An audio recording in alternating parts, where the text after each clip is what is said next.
Welcome to the Stay or Go podcast, where we're changing the dialogue around divorce so that no woman ever stays in her marriage out of fear. Get ready to dispel myths, learn life-changing tools, and build a solid foundation in yourself from which to make your decision. And now your host, me, Britta Jo. All right, y'all. It is a little bit different for me tonight. I'm recording and it's nighttime.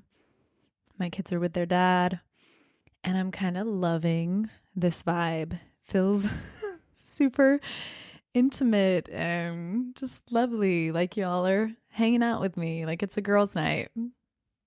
So some housekeeping stuff that I've known about for a little while, but I realized I needed to get out to y'all as soon as possible, mainly because a couple friends and a client had mentioned some things lately and I was like, ooh, yeah, I got to make sure everybody knows. So the very first episode I recorded and launched with the podcast was in the month of February 2021. And surprise, the second, third, and fourth episodes were recorded in November of 2022. I found this last week when I launched with those older episodes and didn't get a chance yet to really let you guys know where we were in the timeline. It was so cute. I had, a friend reaching out being like, oh my God, I didn't realize that was happening with your dad. And a client who was like, who is this guy that you're dating? And why do I not know about him? I did that because as I was figuring out the launch of the podcast, it felt super important to me to release those third and fourth episodes like I did without taking the time to bring you all up to speed on my current life, because I just really wanted to balance out the amount that I was catching you all up with jumping right into and sharing the tools and ideas that I'm just really super passionate about that'll help you like right now. But I figured now was as good a time as any. And the podcast episodes from here on out will be podcasts that were recorded beginning in December 2023.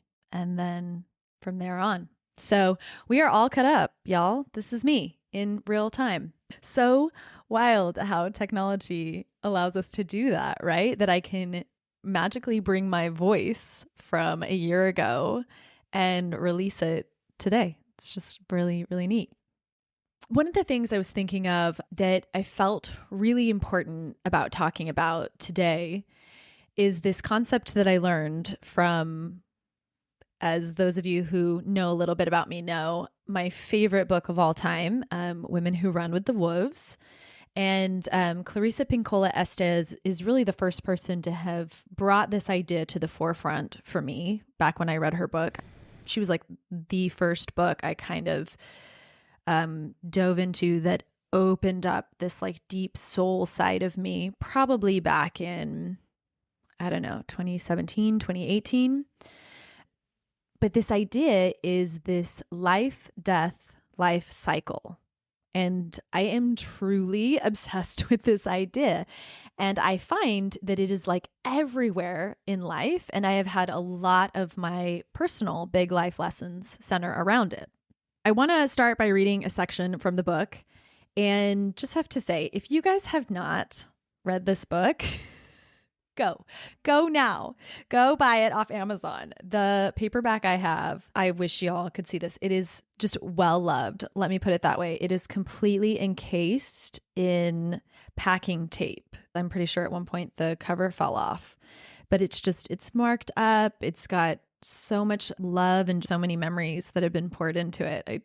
I'll probably be buried with this book. So I have this quote that I want to read to you guys and just kind of let these words sink into your soul as I read them. We have been taught that death is always followed by more death. It is simply not so. Death is always in the process of incubating new life, even when one's existence has been cut down to the bones. Rather than seeing the archetypes of death and life as opposites, they must be held together as the left and right side of a single thought. While one side of the heart empties, the other fills. When one breath runs out, another begins. Ooh, I just love this. And I'm hoping in reading it, some of you will get that same feeling that I get when I read it. It's like this kind of deep knowing in the center of my chest. And I think it's because I really do believe this life cycle is one of the deepest mysteries at the center of humanness. And it is this paradox that death is an integral and vital half to life. Without one, we can't have the other. And why this is so tough for us is because most of humanity and most of what we're taught as humans is to fear death. I mean, I remember being scared out of my mind by that. Some of you are going to remember this.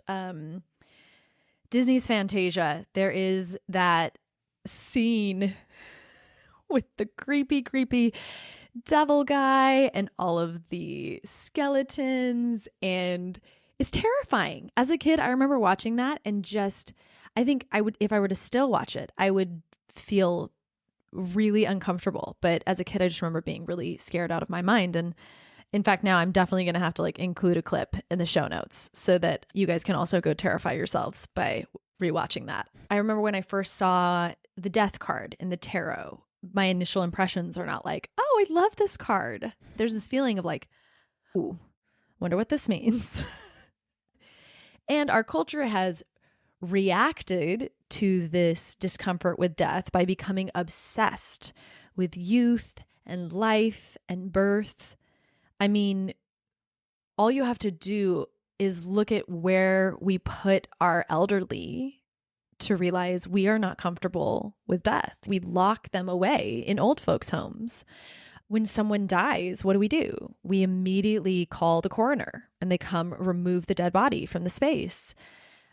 You know, when my mom passed away, I remember thinking after they'd embalmed her and looking at her wow, we even go so far as to take dead bodies and try to make them look like they're not dead. We put makeup on them to make them look less dead. Death has long been this dark, shadowy cavern that most people avoid and many will not even make peace with, even on their deathbeds. So how do we come back to an integrated and whole perspective on how death is truly a beautiful and important other half of life? And just like that in breath and that out breath, we cannot have one without the other. So I want to speak today about a couple of shifts that I have learned that I think can really help us to do this. And the first one I want to explore with you is this personal truth that people, things, experiences all come and go, but I remain. So what I mean by this is what you are deep in your soul transcends the external things you use to categorize yourself. If I were to ask you to tell me about yourself, you'd probably give me a list, and I'm going to use myself as the example. You'd give, we give these lists of, okay, well, who am I? I'm a mother of 3 boys. I'm a life coach. I enjoy dancing. I consider myself a burner. I know I've only been to Burning Man one time, but I'm freaking obsessed. And I will probably go as many times as I can before I die. So I'm a burner. I really enjoy good food. So I'm a foodie, right? So what are all of those things? I'm using external things to define who I am. The problem with this, though, is if we strip away all of those things, who are you? And we have to really think. Like, I paused for a second while I was writing this episode, and I thought, okay, so, if you take away my ability to dance, am I still a dancer? If I lost my voice and I was unable to coach, am I still a coach? And as I thought about this more, I realized, like, this is what makes those individuals, and I know you can probably bring one to mind right now, but those individuals that have been through horrific loss in their lives and yet still retained their soul, like their ability to be them, that's what makes them so amazing to be around, is they didn't allow the removal of something externally to destroy who they are. I'm thinking specifically, there's this woman on Instagram I love seeing who went through an accident, or I can't even remember, or maybe it was an illness, and she lost both of her legs. And now she's a huge advocate for, I think she competes in the Paralympics, and I've seen videos of her skiing, and I'm just like, wow, talk about something so big. Just the thought that, like, I can walk, that's part of who I am, changed for her. And instead of letting that destroy that sense of self, she was able to adapt and go even deeper into, like, okay, who I am is not just who I am with legs. It also made me think, this is why stories that come out of the Holocaust with individuals who were able to, in the face of such extreme suffering, where all external control is stripped away, are still able to find and center themselves. We're inspired by those. And why? Because it's a visual example. It's us seeing somebody putting into practice this idea that no matter if all the people, the things, the experiences around me go, I still remain. So at its heart, it's being able to make peace with this crucial part of the human experience, this death piece, comes down, I believe, to how much can you drop back into deep connection with your soul self. And through that dropping back, find a place of peace that allows you to surrender to whatever life is bringing you. Because really, it's when we get into resistance to what life is placing before us, which, I mean, obviously, in some instances, we can change that. But if we go back to that example of that woman losing her legs, like, there was no, I can change this. This is what life's presenting her. It's not an option. How do you come through that?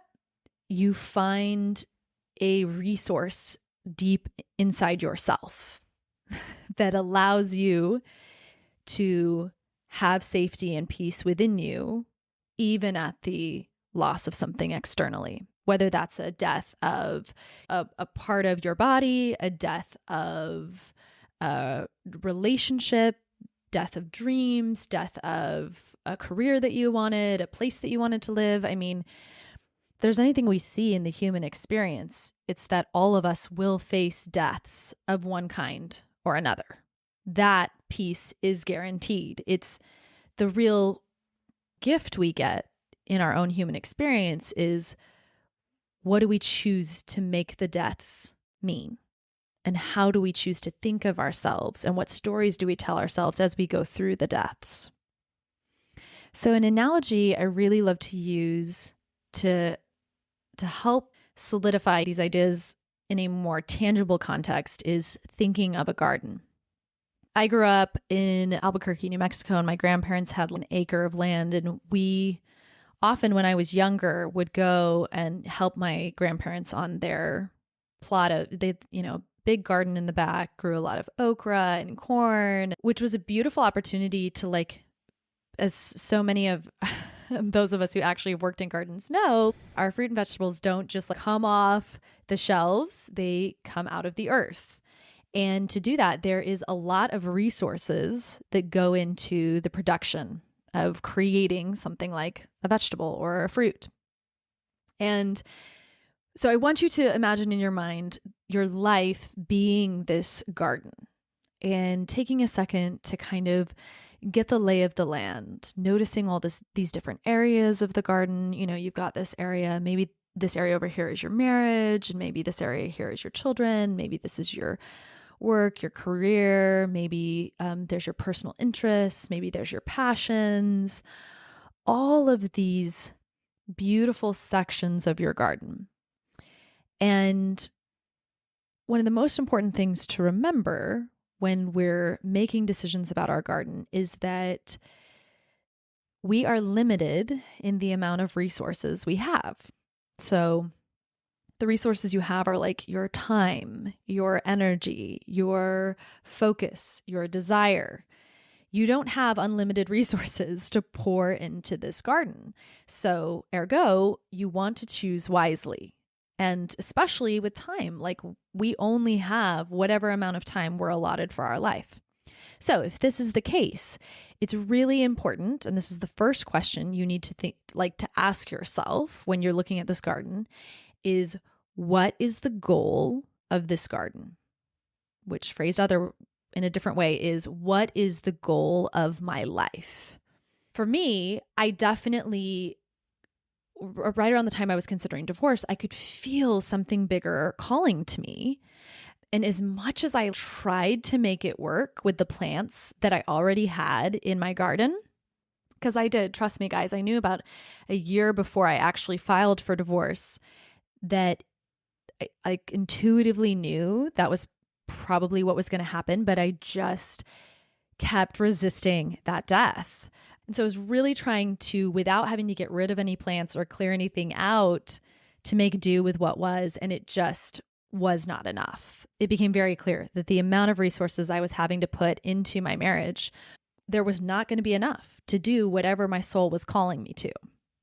And ultimately, that knowing, I remember the moment where I was like, if I do not move forward with this death, I will not experience the things that I am meant to, that my soul is calling for in this life. And I know without a doubt, I would not be who I am today. I really don't think I would have become a coach. I don't believe I would have started my business. It was just way too difficult with the patterns that I had at the time in my marriage. As much as I love to think like, oh, I could have gotten a babysitter and I would have done these things. I look at what I needed, what I've needed in the last 3-4 years in my life to accomplish these things.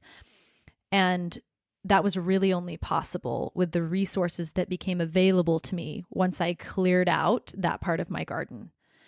And I'm not going to like sugarcoat for you guys that wasn't a really difficult death. Like, death is hard in a lot of ways when we're going in and we're ripping out all of this work that we've put in to this story and this idea, which is what a marriage is. We're building something together. And you have all these plans, and there's this feeling of like, okay, it may not be what I wanted it to be, but at least I have something to show. At least there's like something that I've accomplished over the last 12 years. It can feel really scary to all of a sudden just like, no, we're like starting over. But I want to give you guys a little bit of a peek into a different perspective on that starting over, which is that like, here is where the magic is. Because if you want it to, starting over can feel like this brand new lease on life if you'll let it. And I love thinking back to that moment when I chose to get divorced and I was going through the divorce process, which took about 7 months for me. Just that was the hard work. That was some of the hardest work I've ever done, of clearing out the garden and yanking out all the plants and letting all the things die. But at the end of that, I just can see myself standing in front of all these freshly cleared out planter beds. And just like the smell of that fresh dirt and the beautiful space waiting to be created in, waiting to receive whatever the hell I want to plant in it.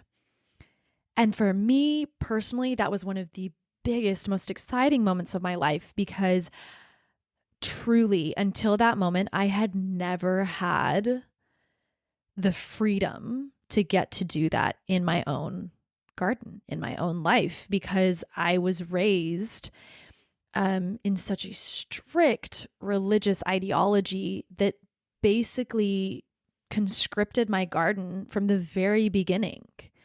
I had never really experienced a moment of, this is truly your life. These are your planter beds. You can plant whatever you want.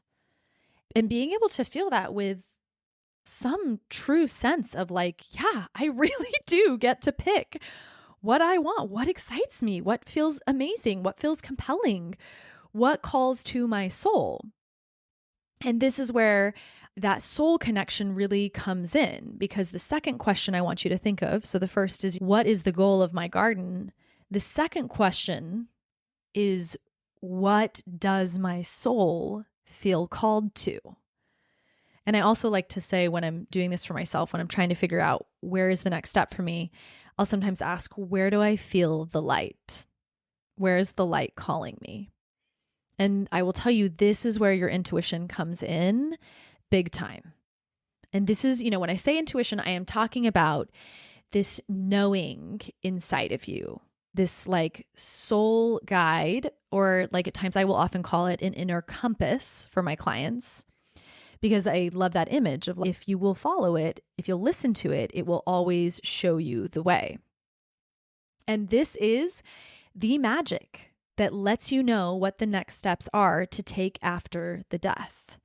This is the inner knowing that when you're looking at those empty flower beds tells you, oh my God, I really want to plant peonies, and I want to try butternut squash, and I want heirloom tomatoes. And the magic of getting to play with yourself in that way, and just, it's like taking, a blank canvas and finally getting to put colors on based off of what brings me joy, what opens my soul, what calls me into more of myself.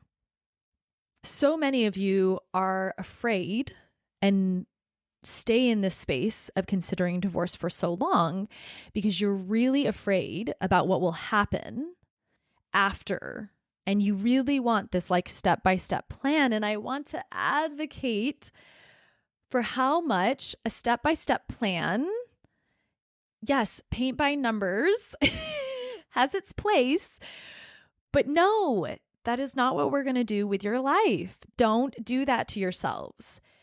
You are sacrificing the incredible magic that flows into your life when you choose to develop this relationship with your intuition for the guarantee of robin's egg blue goes on all of the number 2 squares, which sounds very safe and horribly unromantic. And most of you are, just knowing the clients, the people who have been drawn to me, most of you are deeply romantic. You want to live lives that you will look back on and be like, holy fuck, that was such an amazing ride. I cannot believe that was my life. Living a life painting by numbers, not going to be that, y'all. You live a life painted by numbers, you're going to look back and be like, yeah, I knew what that was going to look like because it came with a picture and all the lines were already drawn and all the paint was already picked and the specific places to put it. Which, by the way, no judgment towards those that choose that life. I know for myself, having been a coach, I have so much respect for everybody getting to pick their path, their journey.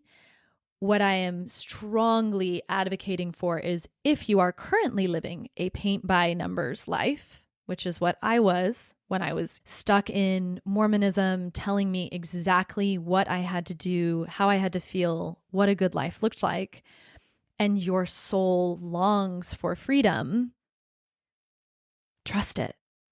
It knows way better than a bunch of other humans who are just sharing a bunch of their thoughts.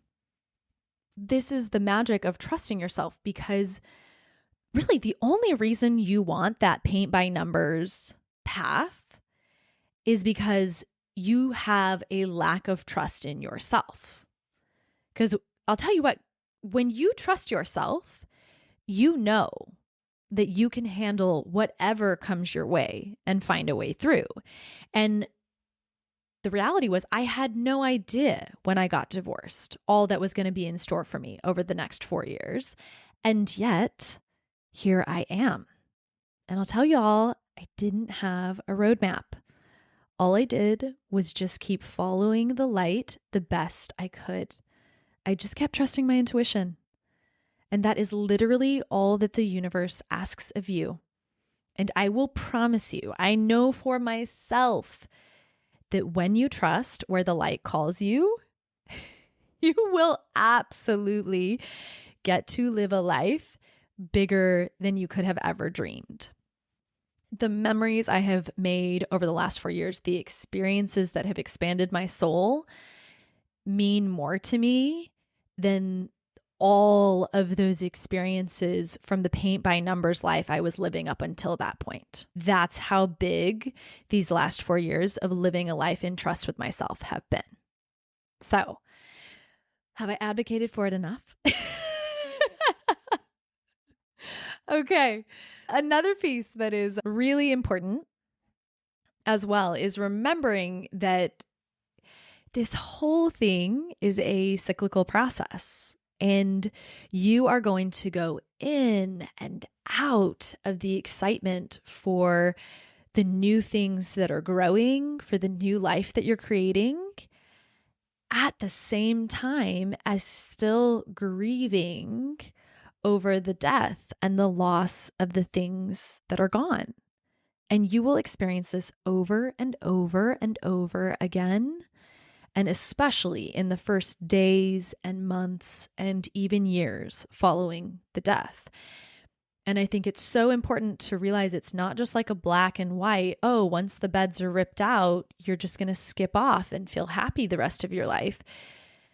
Grief and death weave in and out with life. And the more I've found that we can let them weave in and out, the easier it becomes to really flow with life. So I'm going to share a personal story. I have learned for myself that I feel a lot with deaths, and especially in romantic partnerships. Even if this is someone that like I have only been in love with for maybe a couple of months, I still experience a lot of sadness when it ends.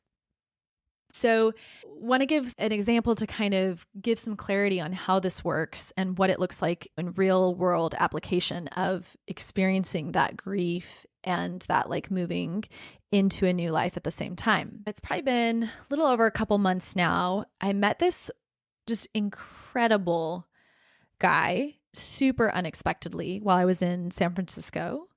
And I mean, I did not see this one coming, y'all, like at all. He was totally out of left field. But he was just so resonant with my vibration at the time. And he just felt really magical and warm. And I could just tell like there is something here. And it felt so wonderful to be with him. So I really just opened to what life was presenting me, and really magically he did as well. And so over the next couple months, we just spent time getting to know each other, and we were long distance. So a lot of that was through phone calls, and we made the space to take a couple different trips and to get to be in person. And I just had so much fun and really like beautiful conversations. And I learned some really powerful lessons about myself through the lens of that relationship. And ultimately it ended because we're just not a match in these very important certain ways for each of us. And a part of me definitely thought that because it had ended so well and very like consciously between the two of us, that I would be fine and able to just let go more quickly. And so I found myself like being surprised over the last month as sadness and longing and missing of him would come up. And it was a good reminder to me to just slow down and let myself be with that process. Yes, a part of me knew this was the best thing for both of us.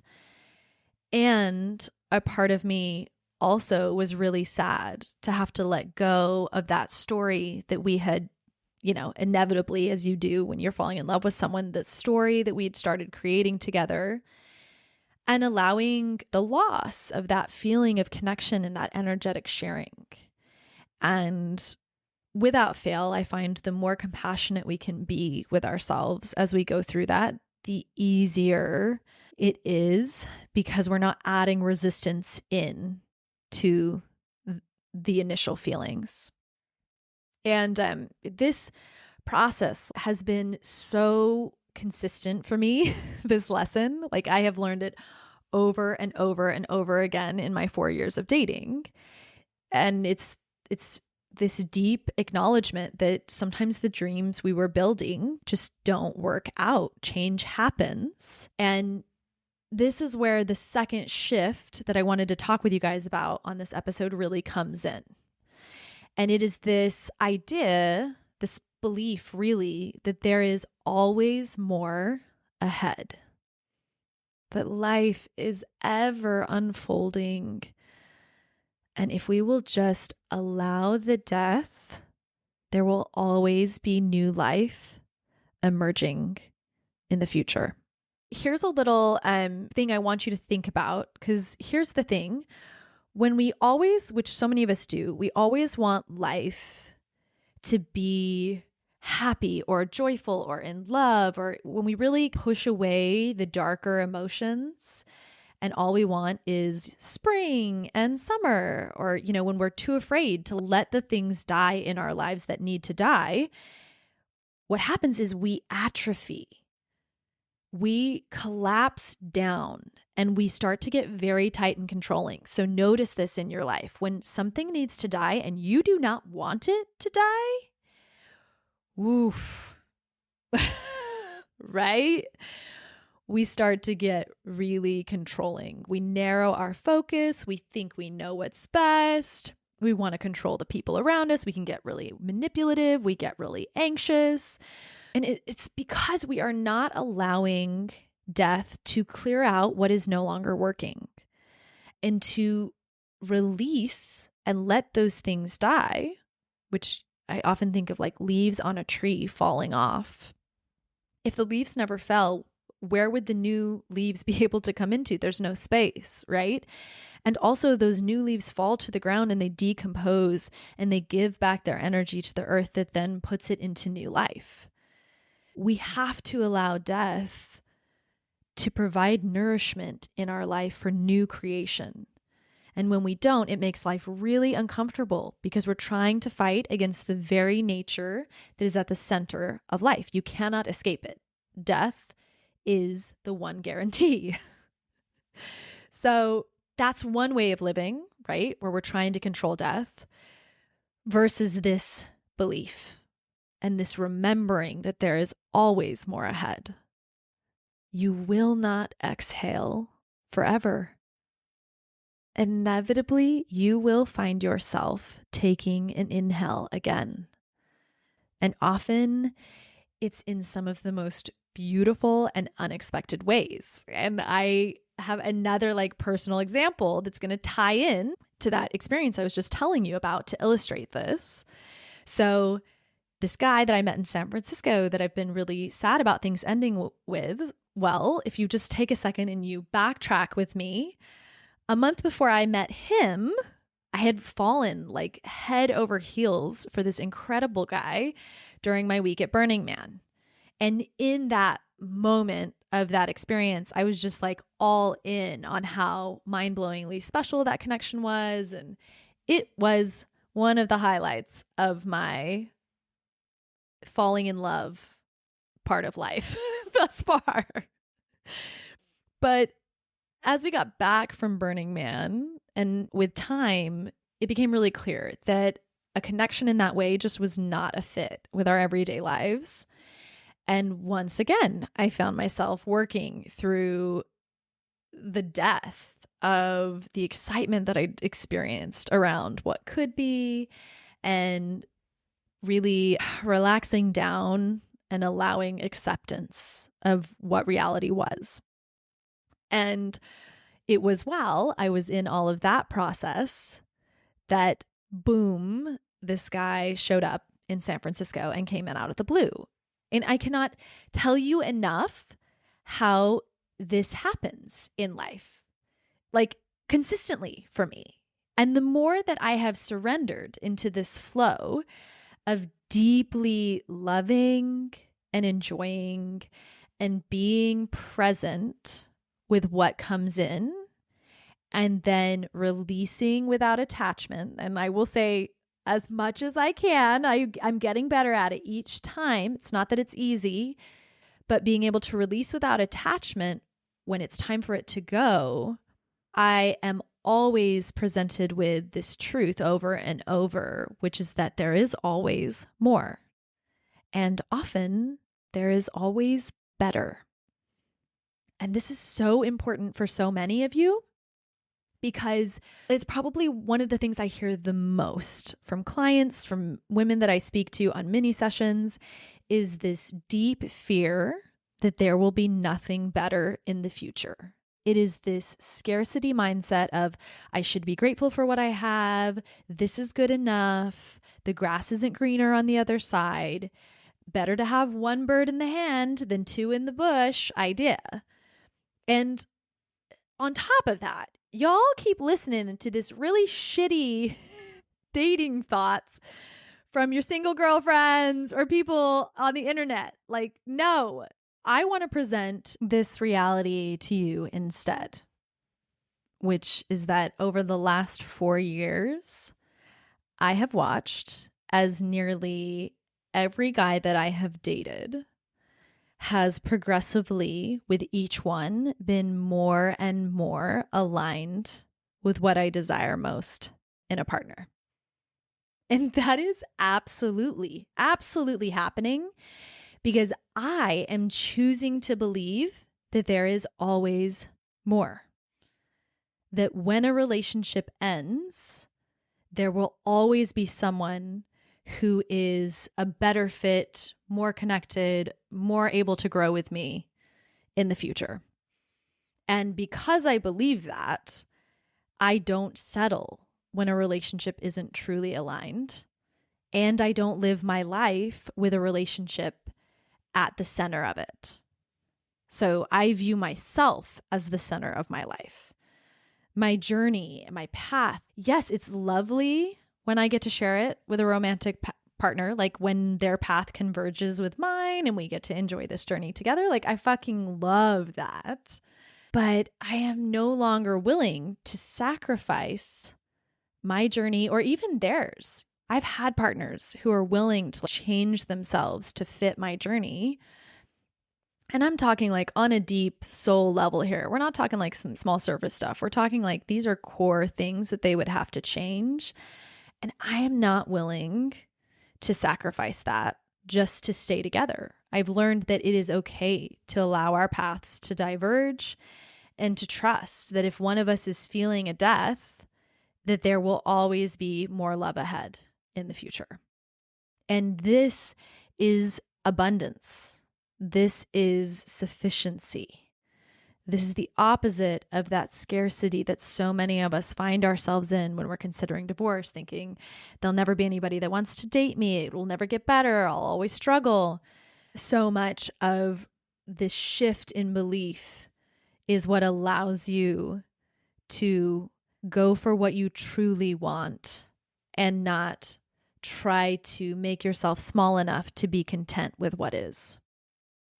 So, coming back full circle to where we started, to this beautiful question of how do we make peace with death so that new life can continuously be born into our lives, I want you to first recognize the truth that people things and experiences all come and go, but I remain. You are the consciousness that takes it all in. Your existence is the one constant in your life that you can always come back to. And if you want, you can find shelter and peace in that space. And secondly, there is always more ahead. I promise you, life is ever unfolding. If you will allow it, it will take you to places you've never even dreamed of. And it is through allowing those deaths that you will be brought into that new life. So I want to leave you guys at the end here with this beautiful quote again from Clarissa in Women Who Run with the Wolves. I love this part because I feel like it's kind of a rallying cry to you here at the end. I was reading this before and I was like, yeah, this is how we're going to finish this episode for sure. So she says, another way to strengthen connection to intuition is to refuse to allow anyone to repress your vivid energies. That means your opinions, your thoughts, your ideas, your values, your morals, your ideals. There is very little right/wrong or good/bad in this world. There is, however, useful and not useful. There are also things that are sometimes destructive, as well as things which are engendering. There are actions that are properly integrated and intentioned, and those that are not.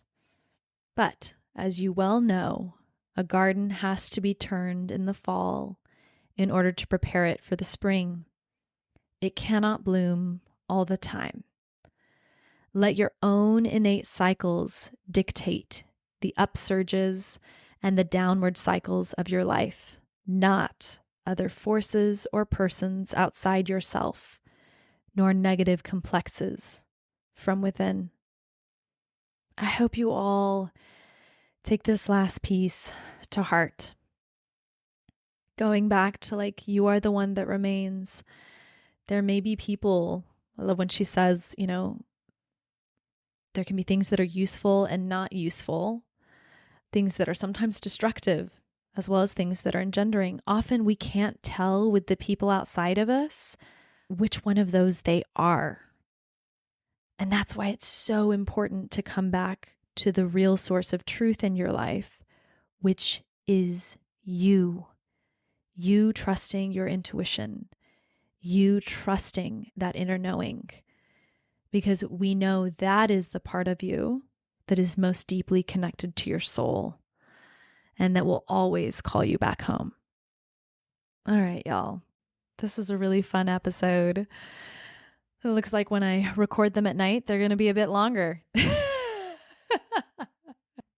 But I kind of am totally into that. It just felt very cozy and inviting tonight to just sit and talk about something that's so important to me. The life-death cycle is, it's a huge part of my journey. And I think the more we all understand it, the closer we'll be to living lives we want. So please remember to like and subscribe to the podcast. Every time you do, it helps me be able to reach even more women. And that's what I'm really passionate about with this. So also, if you have any friends that would benefit, share this as well. And I will see you all next week.